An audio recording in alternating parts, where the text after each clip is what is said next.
All right, welcome back, everybody. It's Mic'd Up Millionaires. You got your boy, Adam J.D. Martin here. And today I'm going to be having a discussion with Ben Muresan. Ben, the humble CEO, recent author of From Communism to Capitalism, and of course, the CEO of Cashflow Tribe. And some of you guys, if you're following me, you've been seeing me post quite a bit about Cashflow Tribe because I actually do some trainings through there. So I thought finally, as always, I've brought this up several times on the podcast. I shot myself in the foot by doing a podcast called Mic'd Up Millionaires. It's always hard to schedule more episodes, and it's really difficult to get two people in the same room when you got a bunch of entrepreneurs. And I think the reason is because we understand the importance of being out there making that money because it's important, right? So welcome, Ben, to the show. Give yourself a little intro. Hey, my brother. Thank you for having me, man. I'm glad to be here. I just got to say, man, I like you, Adam. You're a good dude. You're pushing on it. Something that struck me about you when I first met you is that you're just the guy who's always getting after it. And you got to respect that intuition, respect the commitment to resolving people. And I think that's amazing, man. So I'm glad to be here. And let's drive some value for your audience, maybe some clarity, and let's touch on a whole bunch of awesome stuff. I love that, man. Well, actually, on the very last episode that I recorded, we ended on a note where I had asked the guest, hey, is there a why, or is there something that you're driving to, or do we just like the process? And it really, what that question ended up taking us down was this interesting discussion and the reality that like money is important. So it might be good to just maybe start off with your background. Like, how did you get to where you're at today? And then where are you at today, right? Has money been an important factor in getting you to where you're at? And what did that look like? Yeah, so maybe some of the folks in your audience know or don't know, I wrote this book recently. It's got the communism, the capitalism, my whole story, but more or less I'm the oldest of 9 kids born in a communist country. My mom and dad, like at a very early age, 25, 26, made a really tough choice to leave everyone they knew behind, everything they knew, and just run through the border. And it was on the faith that there was just a better life available for the kids.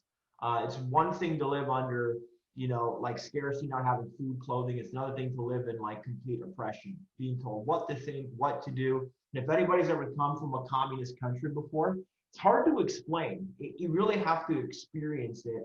Like people lose hope in what's possible because the narrative is so strict. It's so indoctrinated, shoved down their throat. So my dad made a choice to just run on foot, and he did. And we were fortunate enough. God blessed us to land in a refugee camp.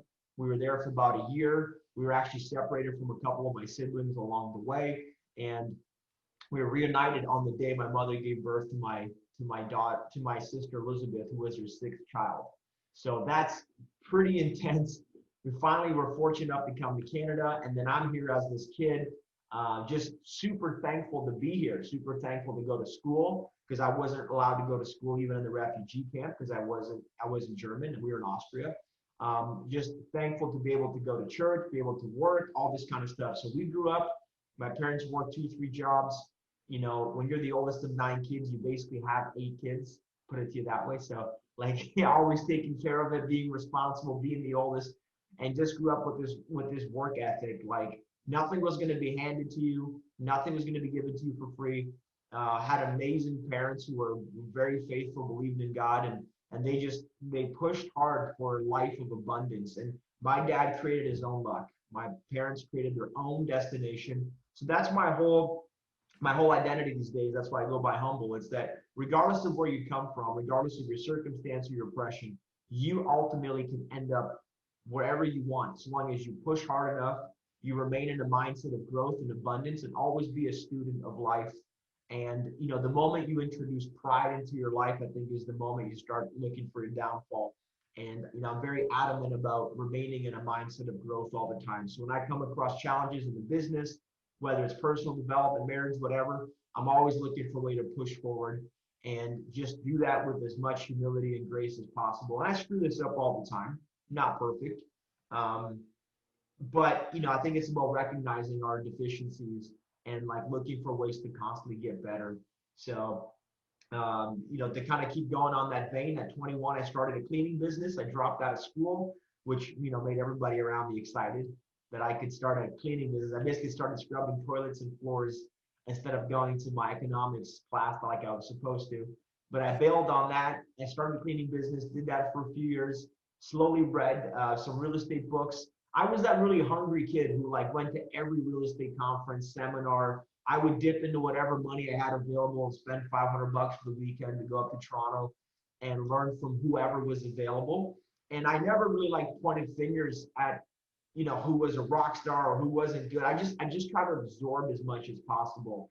And I bought my first property at 21 and didn't look back since. And now it's been hundreds of deals. Started a mortgage business. I have the massive privilege of being able to help so many people in Cash Flow Tribe and mentor people through their journey. So I'm just a big advocate that you can literally push and create, architect whatever life you want if you simply keep your head down, just stay humble, and just keep moving forward every day, man. So that's kind of my quick journey and who I am. That's beautiful, dude. I really like that. One of the things you touched on there that I thought was really important that we should maybe explore a little bit more is that idea that as soon as you introduce pride, you're really opening yourself up for that fall. And I think that that's a really great point. And it's something that I think we've probably both had the opportunity to learn over several failures as well as several iterations in business, right? And one of these things that I've learned is like it's really easy to get caught up in short-term successes. And even when your businesses are running really well, right? If you're bringing in a lot of revenue, you're looking at that bottom line, it's looking better every month. You see some improvement on your teams, you see some improvement on delegation and really building out true businesses. But the thing I've also learned, and I think this is the point I think we'll both kind of touch on here, is like it's so easy to get stuck in that little loop and feel great about it. But the more you learn, the more you immediately realize you don't know anything. Yeah. And I think one of the really interesting things you've done and been very clear about to the people at least that know you or that I've heard you talk to is that you're not afraid to go and actually vote with your dollars to get more allies, as you like to call them. It's an interesting concept.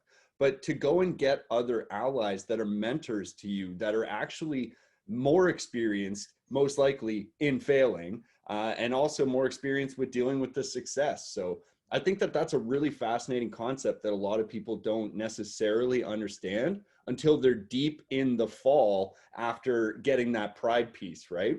Yeah. And we both experienced it. I know this because and like with the wholesaling business and some other businesses that I've failed wonderfully at, it's like you make this short-term money, you're like, oh, I'm the shit. But as soon as you say that, you meet somebody that's bigger than you, they've done it for longer, they're better at doing it, they've already systematized it, they've already scaled it, and they've really made it a better thing. And by the time you even see them, they're on to the next piece of the puzzle, right? They're way ahead of you. And so it's really interesting. And then you're like, damn, and you feel you're like you're chasing this thing forever. But I think it's great that you bring that up now. Let me touch on that. So I'm a very aggressive guy, right? Yeah. And for much of my early 20s, when I was doing the real estate business, I was running through brick walls. I was like just doing it all on my own. By the time I was like 27, 28, I already flipped about 70 houses, which for a 28-year-old kid who started with nothing, I thought it was everything. I thought it was, like fantastic. I knew there was more to go, but I developed this stupid ego where it was like, I'm winning. I know what I'm talking about. Nobody around me knows. And part of it is the kind of a big defense mechanism. When you grow up maybe in an environment where you don't have a lot of investors, millionaires, and successful people around you, you have to kind of find a way to create your own environment within that ecosystem, and you start protecting your memories. And one of the best ways to protect your memories, as far as I knew it, was to just be aggressive and push everybody away. No, don't tell me shit. I know what I'm doing. Get out of my way. I need to do this. I became this very much aggressive personality. And even though outwardly I wouldn't always express it to people, but inwardly I'm like, get out of my way. Move, move, move. Get out. Like, I know what I'm doing. I don't need your advice. I don't need your help. Because a lot of people that I would talk to about this, I would get heated and excited about, and they would try to shut me down. They'd be negative. They'd be, they would be pushing me down. So maybe some of your audience has experienced this, like people just trying to shut you down before you even get started. So it creates almost this level of resentment that you have. And what I realize is that you can have two options. You can focus on your maturing mindset or you can focus on your maturing pride. It's one of the two. If you're developing and you focus on your pride, you'll develop and grow more and more pride. You'll develop a level of internal status where you start seeing yourself almost better than other people and always in some kind of competitive state. And we read so many books, man, about competition and all this stuff, and most of it is just bullshit. I realize it's bullshit from my own experience. You actually will grow more by doing things better, not just by doing more. See, if I'm out working 12 hours a day trying to flip houses, and then I try to go to 14 hours a day and try to squeeze that one other deal or try to go and fight that one guy for that property or whatever that situation may be, I'm not creating an environment of growth. I'm creating an environment of scarcity. I'm actually, the more I grow my own pride, the more scarcity and the more isolation I actually create in my life. And it wasn't until a pivotal moment when I pretty much hit a break and like I had a team, we were doing rehab jobs, flipping 35, 40 homes a year. And all of a sudden, one of my main managers just decided to quit. And then the other guys all quit. And I got left with me with a bunch of trucks, trailers, tools, and basically just myself. And I thought to myself, I can either have my pride or I can find a better way. And I went on this like soul searching thing where, over the course of probably about a year or 2 years, I realized that it wasn't really about me anymore. It had to be bigger. Every one of us has a why. Every one of us has a reason why we work. Every person has some kind of drive behind them. But I think when you really tap into that and you start seeing potential and you remove the pride, you become a freaking machine of growth. And now you can start seeing relationships. You can start seeing opportunities. It's like this massive veil, this lie gets removed from your eyes and you can finally see a path, not just to money. Money is great. We all need more money. In fact, I would tell you, you need more money than you think because something is going to happen in your life that's going to punch you back down the drain. And if you're not in a position of resiliency and you're not pushing always for more revenue, you're going to take that and you're going to become a victim. So we need more money than we think. I guarantee you this. But we need to do it in such a way where we don't burn relationships, we don't create scarcity in our mindset, and we don't allow ourselves to become a victim of the game, a victim of the process. So there's all these sayings and cliches and whatever, love the journey, all this stuff. I think you have to find a way to love your maturing mind, find a way to find fulfillment in your growth up here, and then everything else is kind of a condition, your money, your body, the rest of that stuff if you get it dialed in. But I basically spent a lot of years making excuses. I made a lot of money. I developed a bullshit attitude, and then I went to work to fight my own ego first, very aggressively.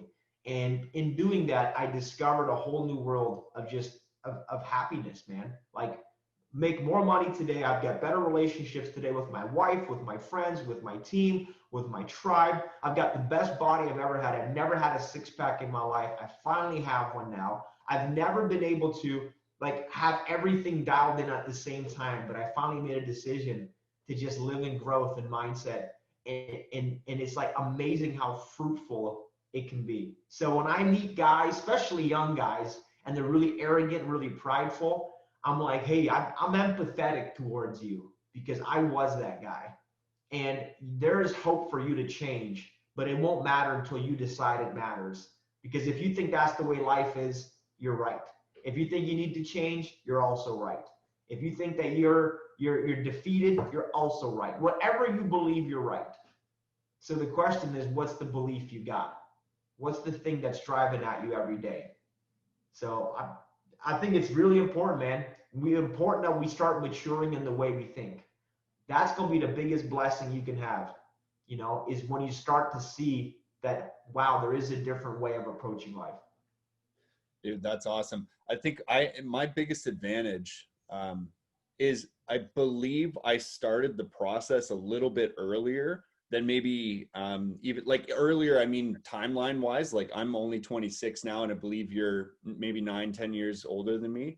I think I started this process of really starting to like dial back the aggression, dial back the ego, and sort of fix those challenges. But I had the advantage of having my mentor, Matt McKeever, here, right? And I think he's one of the more interesting examples of like truly being cool, calm, collect, mature in every sense. Like he's mature in his business sense, he's mature personally, to the degree where like his number one value, I think, like one of his biggest values is to be relational versus transactional. How can we actually move a relationship into the future with greater value than either of us could have had, um, individually or in any other type of partnership? Like, what's the way we can structure a partnership or a deal or a business relationship or a personal relationship in such a way that both of us actually get a win-win? Which is something that we hear about a lot, but a lot of people I don't think really mean it. And it was really cool to actually be able to borrow that maturity, borrow that confidence in that type of abundance, right? Because when you start living like that, everything is more abundant. Your relationships, like you mentioned, are all now geared around how can we both win here and how can we actually move this forward. So that's really fascinating. And it's something else that you have talked about in the past was sort of, and you brought it up today, was like your relationship with your wife. Like, how important do you think that is, that you guys are both on the same page? Because I know I've been in spots where it's different, and you can't really, in my opinion, I couldn't sustain it. If you're on a different brain wave, I don't know, a different energy, a different maturity, I find it really hard to make these relationships go. And the same could be said, I guess, about business partners, but let's talk about you and your own. It's so important. So my wife and I, we courted for a couple of years, then we got married early on. Like in our culture, that's pretty normal. So 23 and 20 years old, we got married, and we were young kids. We didn't really know what we were trying to do, other than we just wanted to have a good, abundant lifestyle. So as I was kind of growing in trying to do the entrepreneurial thing, she was doing the corporate America thing, and she was growing in her job and her career, and I was doing the real estate investing thing and all this other stuff. I slowly started to detach there mentally, because for me it was about business growth. It was about being able to leverage capital and leverage resources, and I was really studying the foundations of more entrepreneurship, small business growth. And for her, she's growing in a career. So there's almost two parallels. The problem is that there becomes a disconnect in certain things. Like I'm like, I want to go travel and be able to grow a company and let it do its thing. Well, you can't really do that in the corporate sense. That's really about trading your time for money. So it's hard, man. It is hard to do this with the spouse. But here's the good news. Here's the hope. Whatever spouse is what I would call the driver, the husband, the wife, whatever, the person who's actively trying to grow the business, there's so much hope and so much ability for you to bring them into that business. But you got to expose them to the dream. You got to be really willing to dream big as an investor, as an entrepreneur, and whatever business it is. You know, today we're in real estate, we're in education, today we're in media, we got a couple of different things going on. I think you got to be able to not just dream big, but have that vision, but also be willing to execute. Like, how strong is your willpower? Like, my willpower was so defined, was so strong with my wife. Like, I knew she was just going to come into my world. It's that simple. Meaning, if I'm going to move in this business, if I simply show her, simply prove to her that this provides us with an amazing future, with legacy wealth, with a way to really support our families and the things we cared about, at some point she would see the light here that I see, and we would move forward in faith. But listen, it takes a lot of faith, not confidence, but faith. When I first got started, man, I was that young kid. Like, I was always the youngest kid in every investment room, right? You know what I'm talking about, the seminar rooms. I'm the guy who's 20, 22, 23. And I remember buying into an education company. I spent 40,000 bucks US at the age of 23. Bingo. I didn't have it. Dude, I didn't have Yeah. it. I straight up borrowed it off credit cards. Not even my credit cards, but my mother-in-law's credit cards. And to be honest with you, I blew it. I freaking blew it, man. I didn't hold myself accountable. The company didn't hold me accountable. I didn't really know what I was doing. I gambled, and I basically lost money. And I lost so much credibility in my eyes with my wife, where she came home one day and I'm just completely broken. Like, I'm angry. I lost a whole bunch of money on a deal that I was putting together, on a stock deal. And I never forget, she looks at me, I just lost like 40 grand, and she didn't say anything. And I knew it was up to me to fix that. It was up to me. Now I had to start from the negative. And something really pivotal happened. It's like in the movie Batman where he goes into like the Batman Returns or Begins, whatever. He's like negative. He's in the freaking ground, in the den, and whatever that is, that prison, and he's got to come out. Like I wasn't even at zero. I was way below zero. And this thing sparked something inside of me, which was I need to fight harder than everybody else around me to prove that I can get back into the positive. See, I think a lot of us, man, what we do is we want the lifestyle, we want to create this, we want to do that, but we're so freaking comfortable with what we got. We just, when we were a young kid, we had visions of things we wanted to do, amazing experiences, opportunities, helping people. Somewhere in life, we started compromising on who we were. We accepted some bullshit narrative. And then by the time we're 25, 30, 35, we're in some life we never wanted. We got some job that we basically stumbled into. We have a degree or certificate that we like or don't like. We got friends that may or may not support us. We've got an okay life. So we find things to distract us, TV, sports, whatever. And my point is that I realized early on, I was like, I'm not going to accept this no. If I'm in the hole, freaking either bury me in this stupid place or I'm going to rise up. I'm going to rise up through it like crazy. And I just went to work. And I got this thought, like the 5 to life, like work 5 years so you can have your life. Dude, I just went to work. I started cleaning carpets at 10 cents a square foot because I knew I was in the negative. So sometimes, man, like sometimes I want to see people go into the depths of despair because you're never going to change your behaviors. You're never going to change your convictions until you have such an internal pressure. It's basically fight or flight. And I was like, I'm going to freaking fight. I'm coming out of this shit a winner. I'm going to show everybody around me it's possible. And my aggression that I had turned into a purpose. It turned into a mission. I realized in that moment, dude, nobody was going to hand it to me. No, like just because you do the work, like let's use real estate. Just because you do the basic work does not guarantee you a result. Any business out there, there's all these statistics, but majority of businesses will just fail.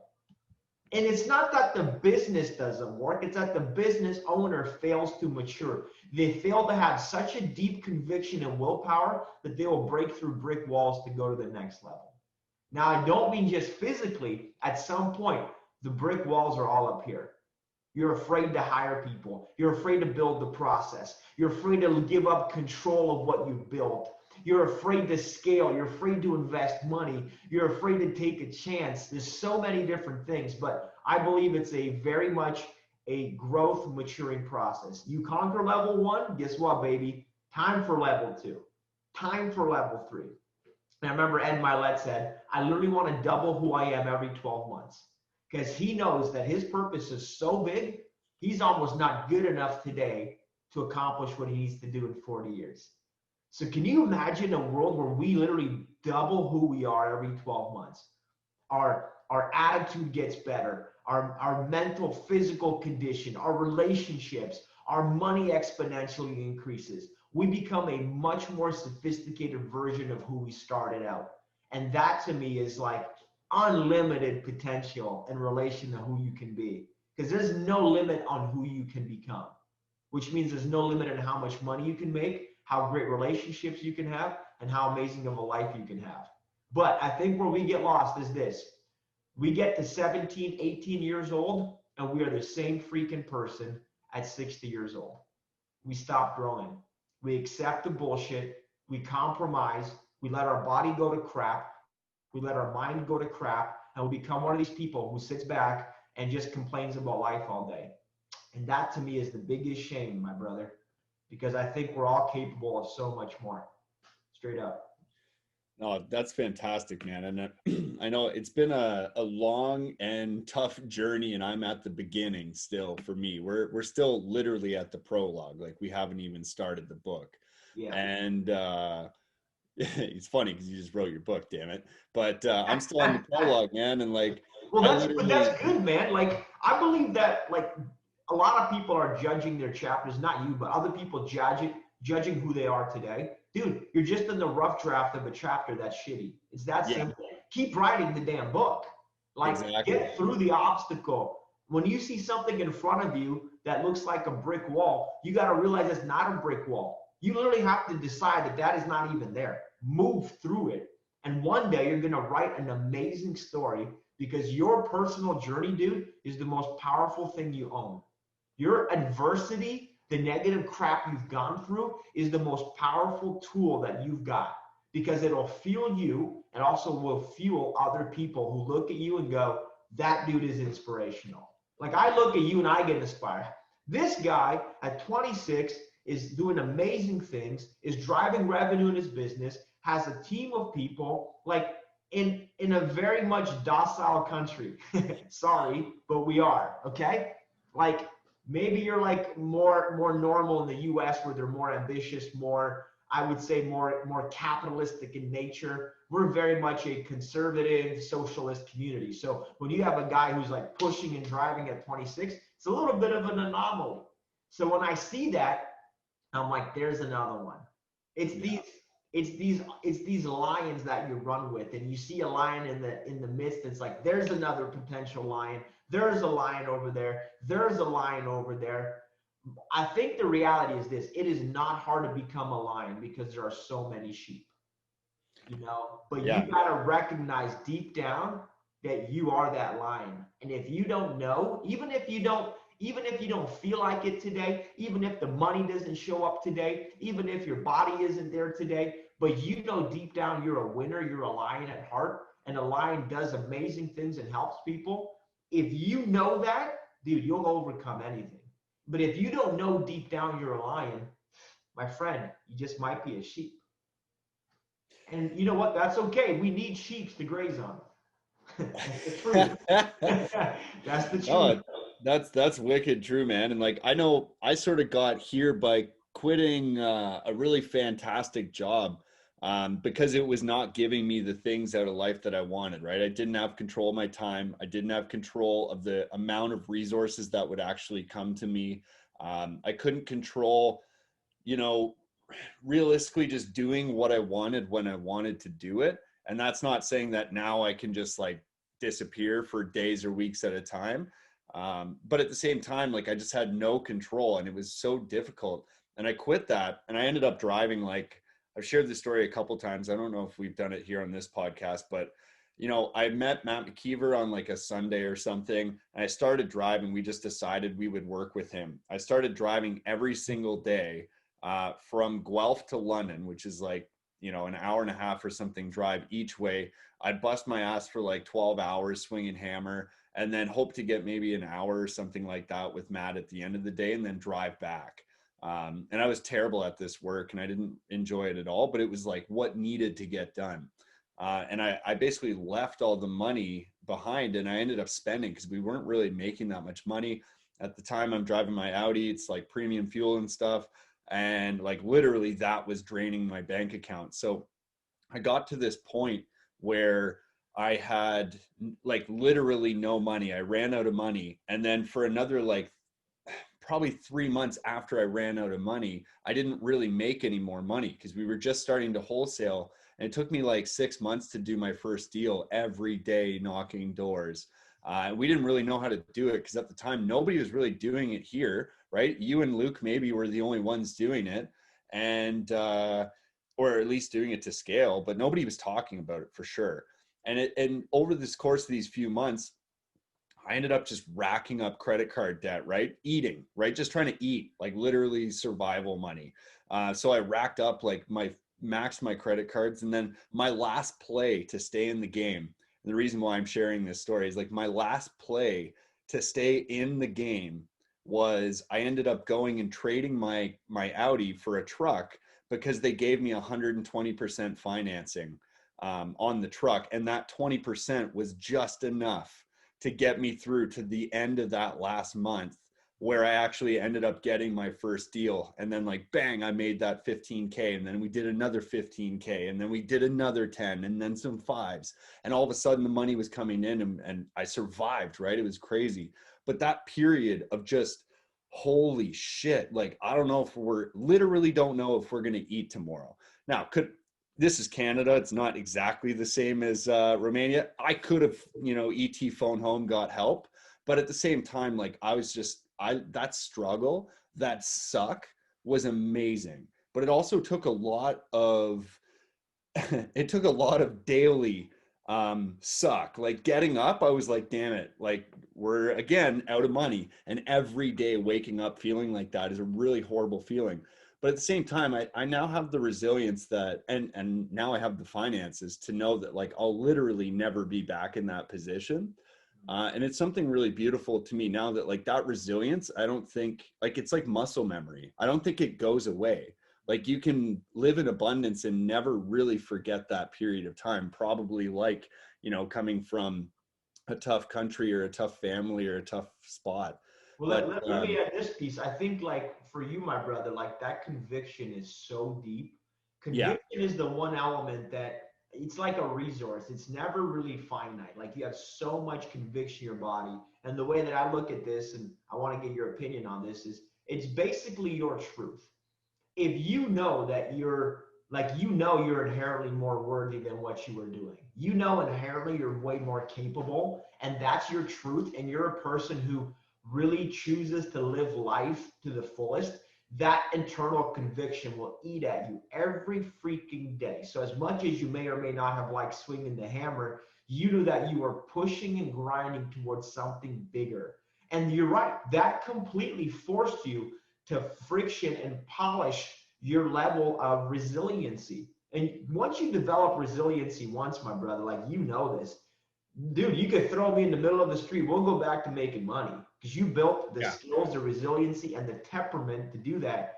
But for you, like, I think the tough part is this. There's a lot of people who say, man, I'm inspired by you guys. I want to do this stuff, but I have this really cushy job. Where does your level of conviction, where does that push you to? Do you just go like, no, it's a failure if I stay here? Or what drove you out of that comfort position into a position of friction to create more?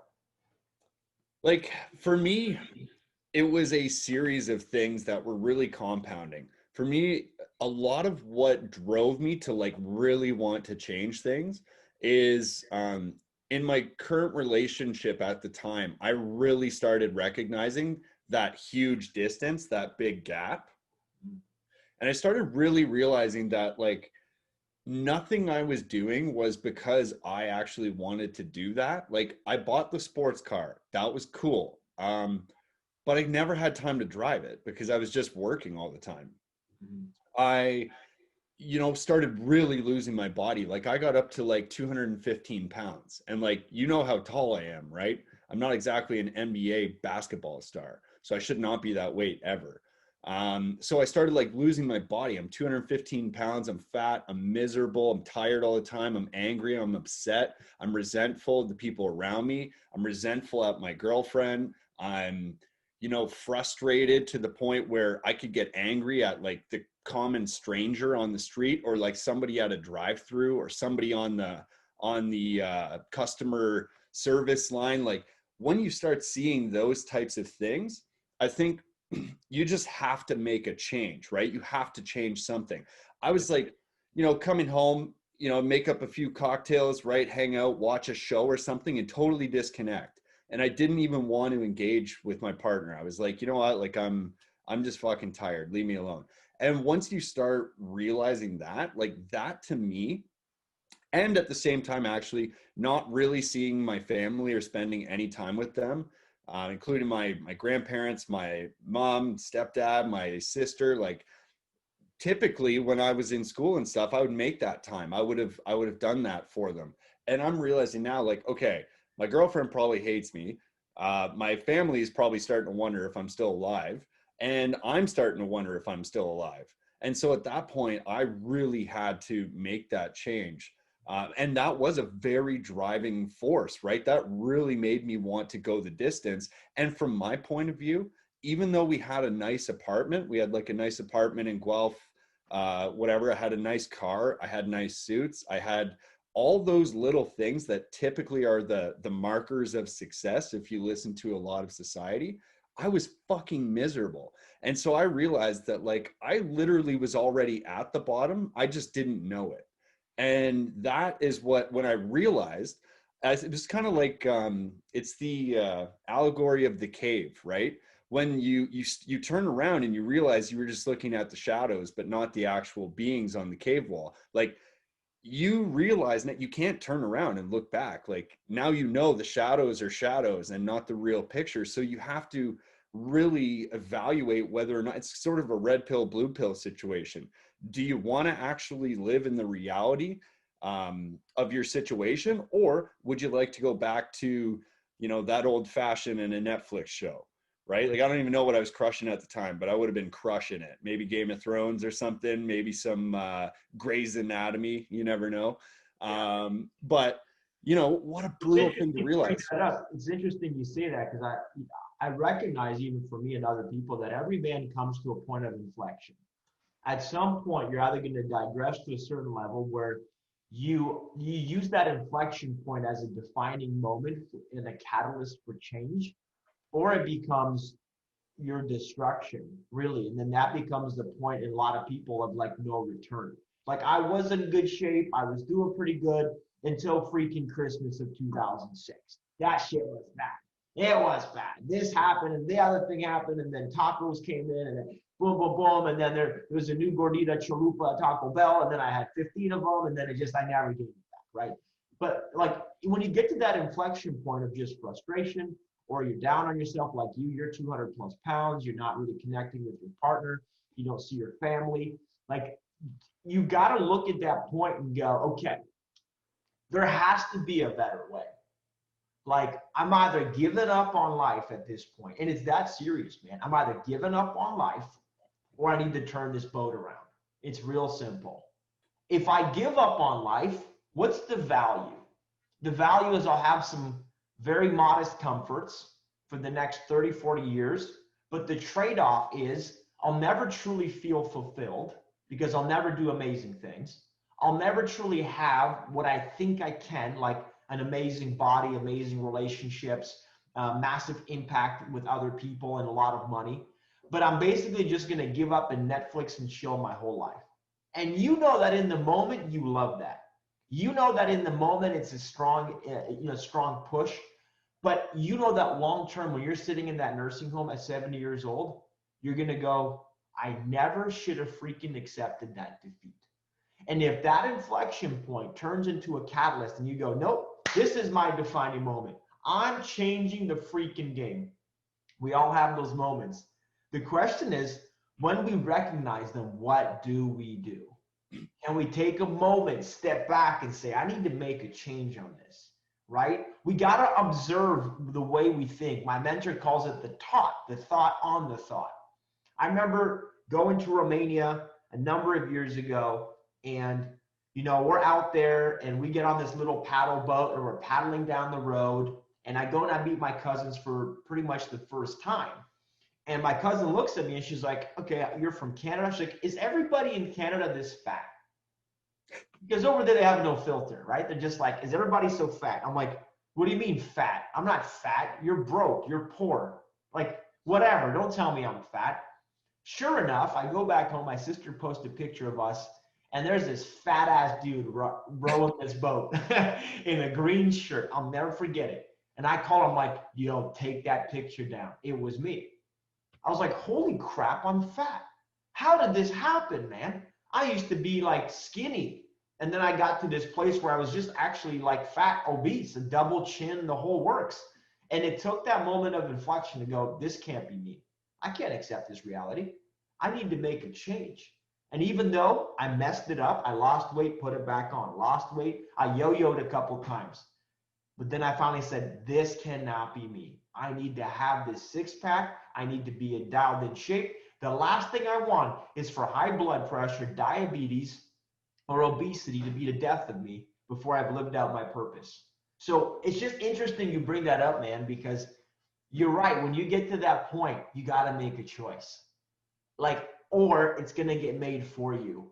And that is the wrong choice.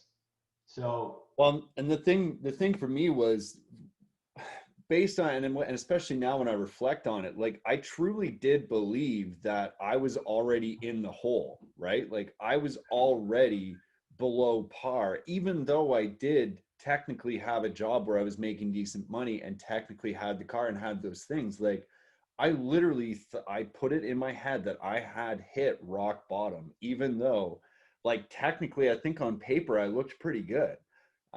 And so I think it might be interesting now because like as you're sitting here walking through this stuff, I'm starting to think of maybe who even would be listening.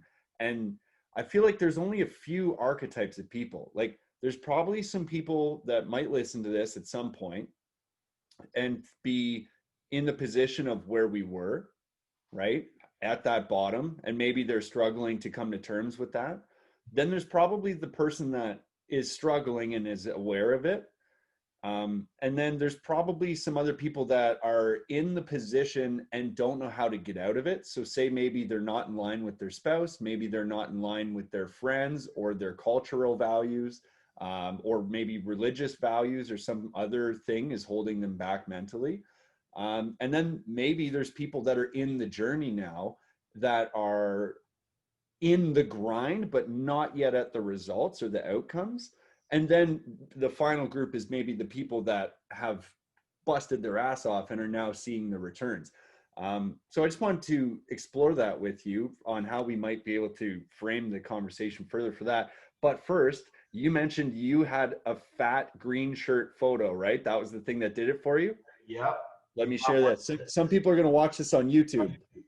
This was the photo that turned me around. It's a little overexposed because of the camera, but I also have a fat green shirt.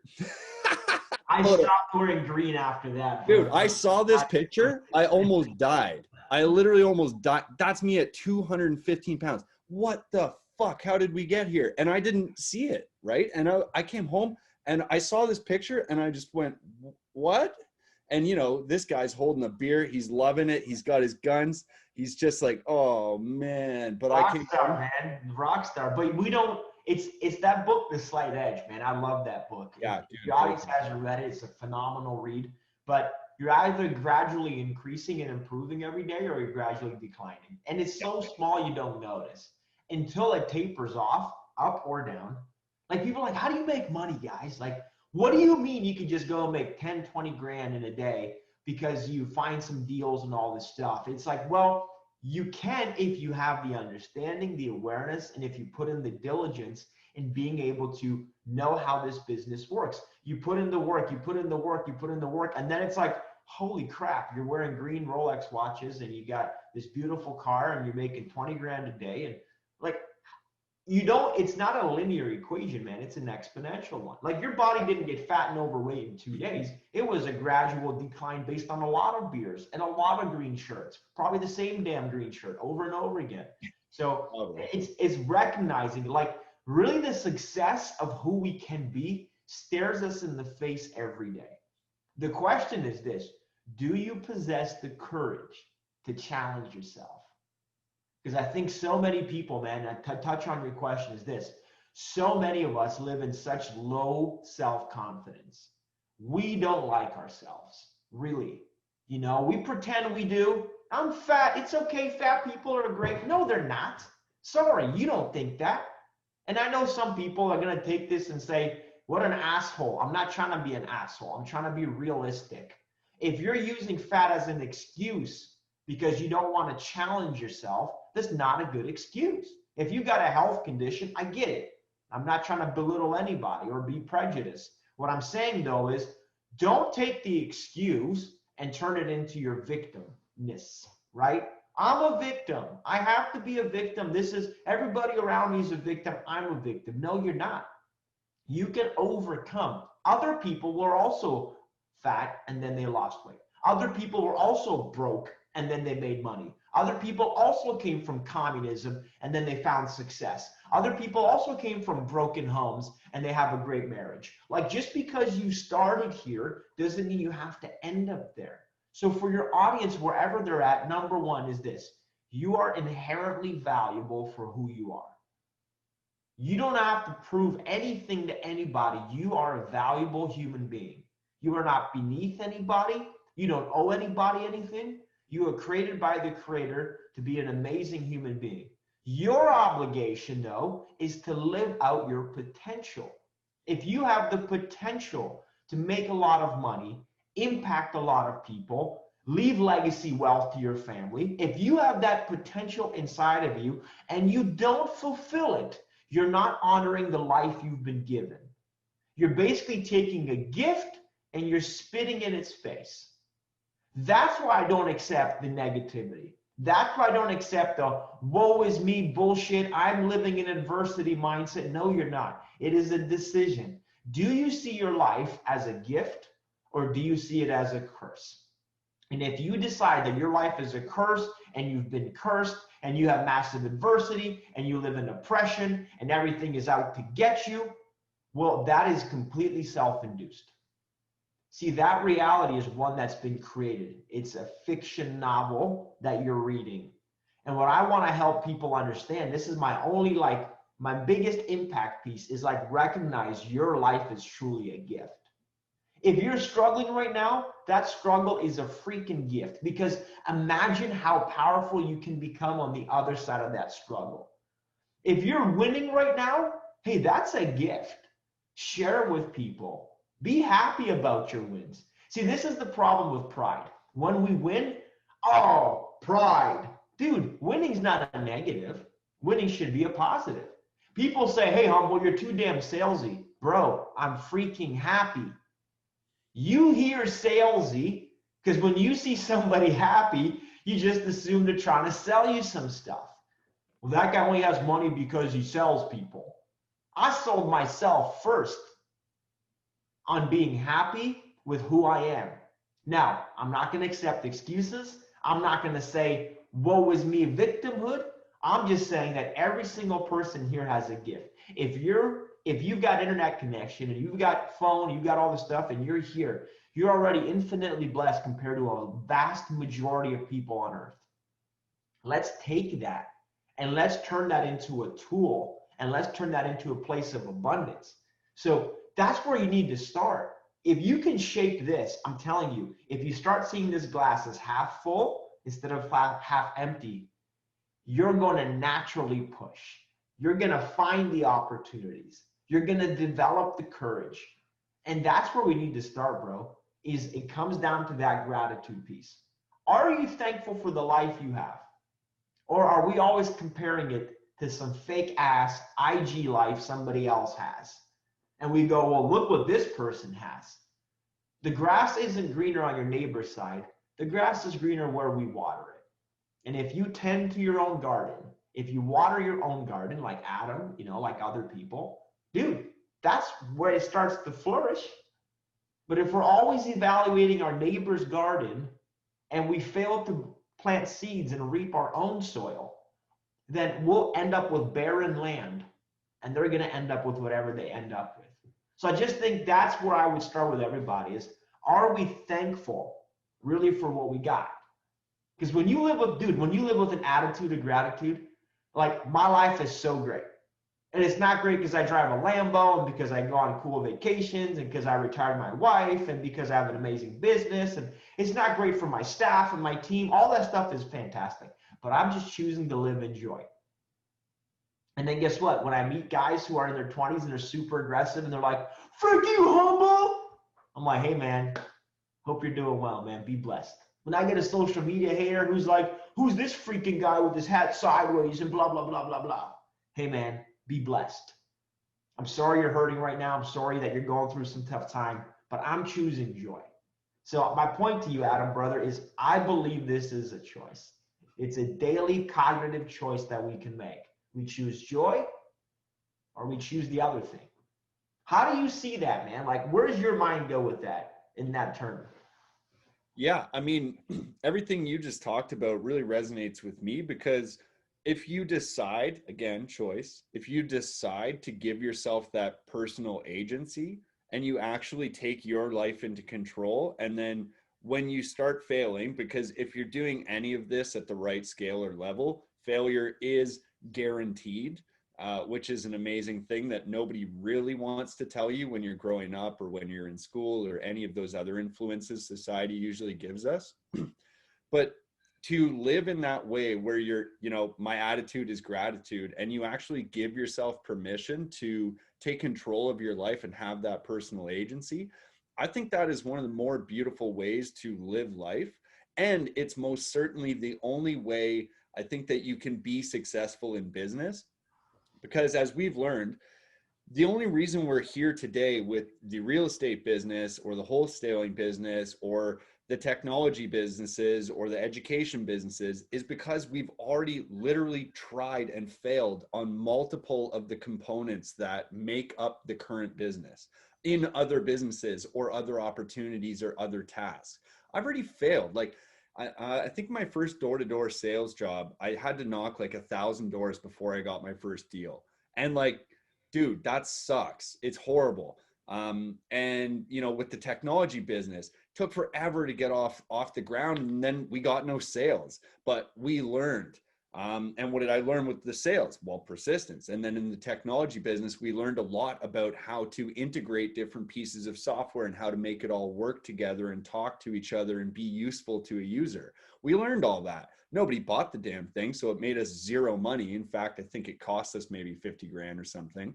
But we then got to repurpose all of that knowledge as an opportunity, right? We now took that knowledge and then put that over onto another business like Cashflow Tribe, right? And then taking all of the real estate knowledge, I failed so many times at getting deals, at moving forward in real estate. I failed on my own personal properties. I failed on relationships. I failed on everything. All of it because I've also chosen to live that way where my attitude is gratitude, and I see everything, especially the failures, as an opportunity to learn. All of those things come together in a much more beautiful package that will probably also fail, right? Like, the reality is we probably have really big goals because that's who we are, right? We have these big, hairy ass goals and we want to go and attack them.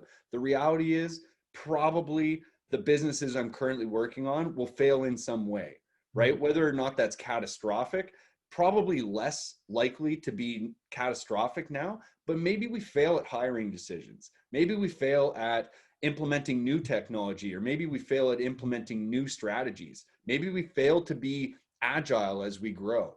Like, there's a lot of ways that we can still fail in all of our existing businesses, but the reality is we're just going to do it again better in another business or in another strategy or in the same business. Just maybe it takes that time to fail forward. Yeah, and touch on that failing piece. Like, it's one thing to fail in your business and your activity. I find the failures that are the most valuable to me are the failures with people. Yeah. See, I have Yeah. seriously failed with some people because I wasn't mature enough to lead people. I wasn't mature enough to hold the reins. Every single arrogant dick, I'm talking some guys here, who grow up and like, I'm going to lead, I'm going to be in charge, but they become a boss instead of a true leader. You're really not helping anybody. Those failures to me have been the most valuable because I've learned more about myself and discovered more about other people and how I need to behave in those moments than anything else. Dude, if a technology piece fails, it's a 0 or a 1. We can figure that out. If a marketing component fails, it's different copy, different approach. We can figure that out. If we fail to lead people effectively, then we're failing all across the board because the only thing we can never really get back is our time.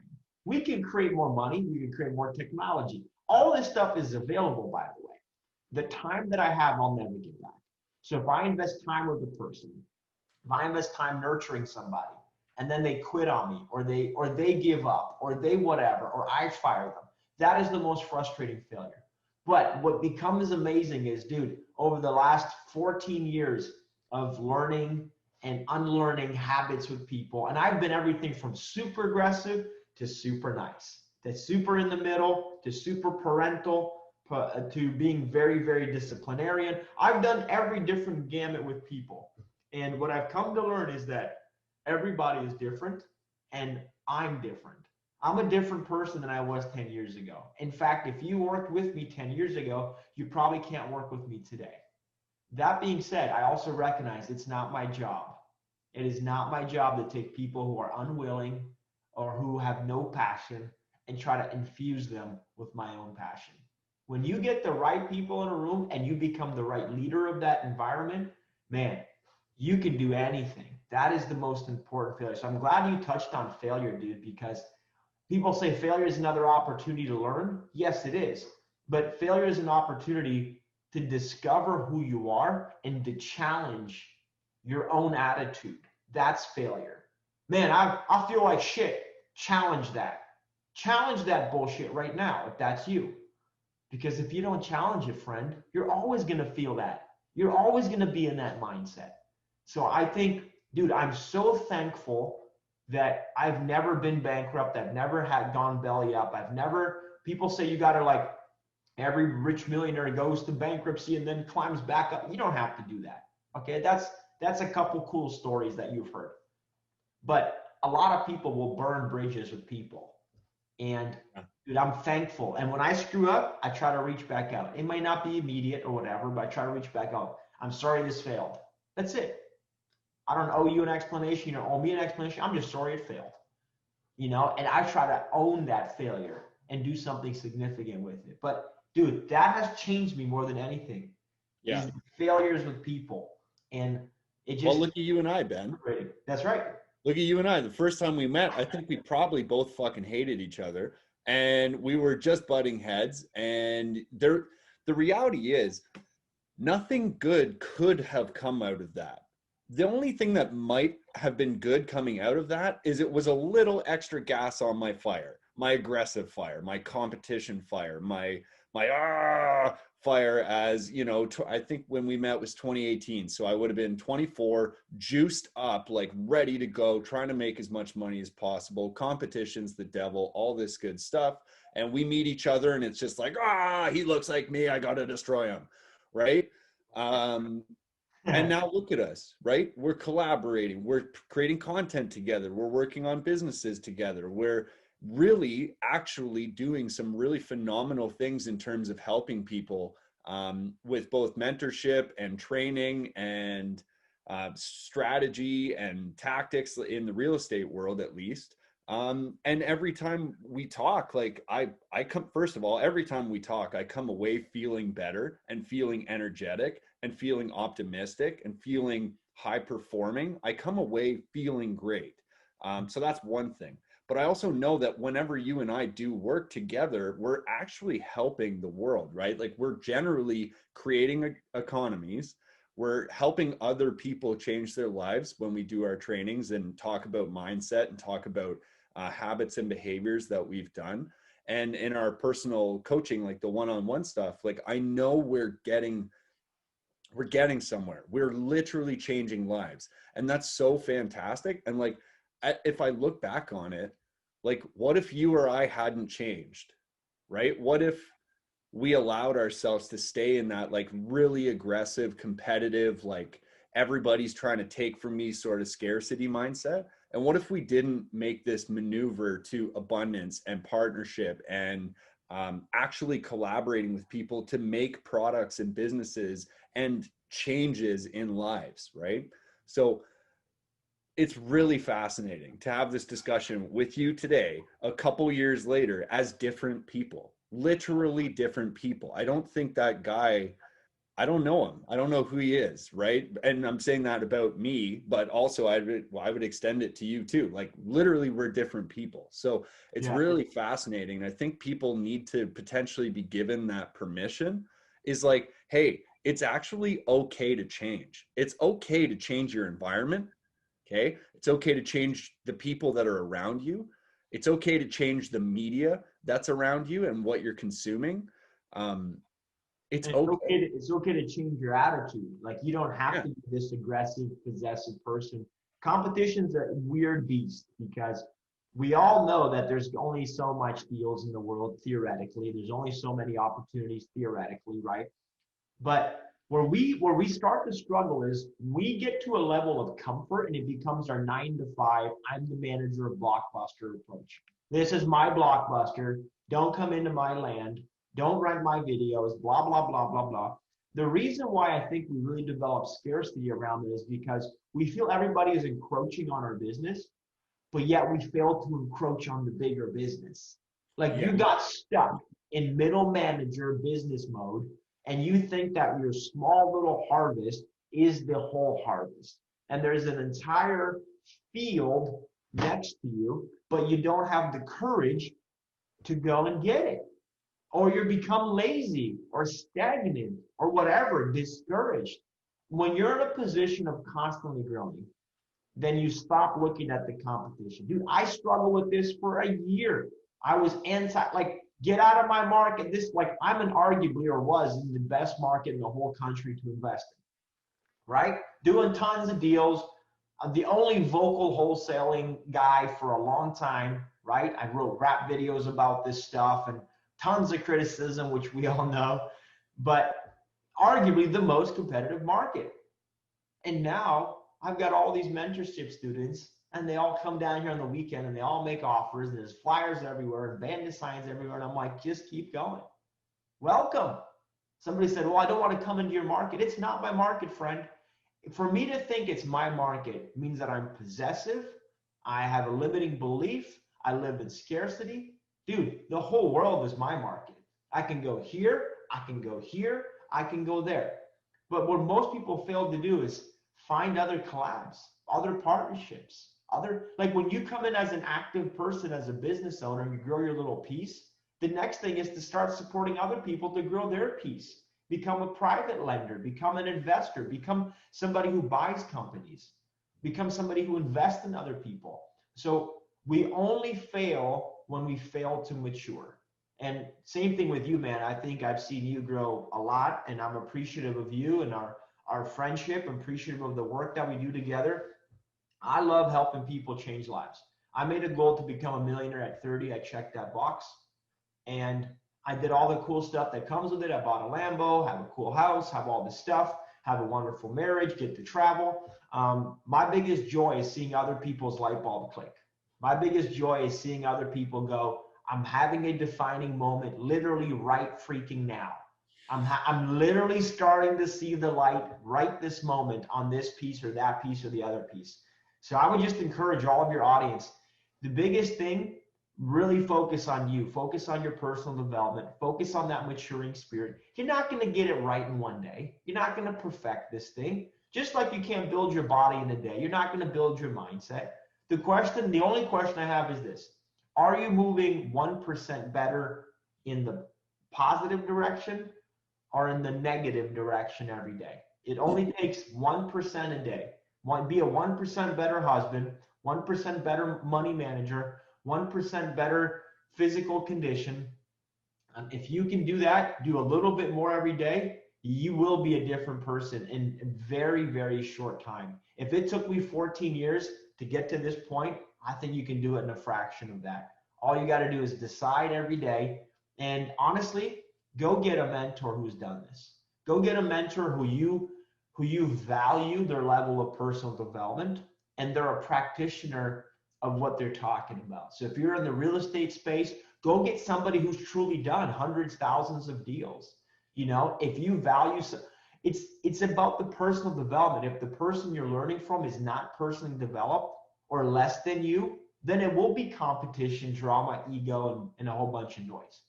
And what I want to advocate for you is when I finally started asking for help, I got humble. I started seeking new mentors, new allies. I saw a whole new world. So the last question I'll kind of leave you guys with is, you see a floor and you have a ceiling and you're somewhere in that realm. What are we doing to bust through that ceiling today and turn that into a new floor? Because when you do that, friends, there's a whole new level of abundance that's available and you don't even see it. That right there is that defining moment when you finally go, holy crap, I can actually make 20 grand a day doing what? I can have a six-pack body in 6 months with what? And most of it just comes from decision and then accountability. So that's my take on this, man. I just think everybody is so capable, and it sounds like Sugarland, butterfly kisses, dreams, but it's not that. It's potential. It's you making a conscious decision to go, I'm going to win today, and I'm not going to let anything hold me back. And that, ladies and gentlemen, is Ben Muresan, the humble CEO. Thank you so much, Ben. I really appreciate you making the time to come on here. I know it's always a struggle when we've got so much going on, but again, I thought that was a lot of value there, dude. And again, I can't thank you enough for your time and for this discussion. Again, as always, I literally leave here feeling like a better person because I made the time to invest with you here, right? And listen to you and have this discussion. So thanks again. And I'm going to have this up real quick for these people listening at home. Thanks, guys. It's Adam J.D. Martin. Check it out. You can listen to this. If you're on a podcast currently, you can flip over to YouTube if you want to see our crazy hand gestures that we're currently doing.